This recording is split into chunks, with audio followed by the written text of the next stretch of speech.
इस वीडियो में आप सभी को बताएंगे कि अंजना सिंह ने यश मिश्रा से कितने लाख रुपए की डिमांड की है।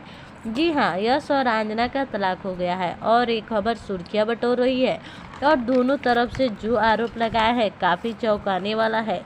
यश कहते हैं कि अंजना से कई बार निवेदन किया है कि वो वापस आ जाए और हमारे पति पत्नी के रिश्ते को आगे बढ़ाए, लेकिन अंजना ने साफ तौर से इनकार कर दिया और ये कहा है कि मैं नहीं आपके साथ रहूंगी, आपको तलाक दूंगी और आपके पूरे परिवार को परेशान करूंगी। तो वहीं अंजना ने अपनी ओर से कहा कि यश और मेरे बीच कुछ नहीं मिलते, यश मेरे साथ मारपीट करते हैं, गाली गलौज करते हैं, नाशा करते हैं।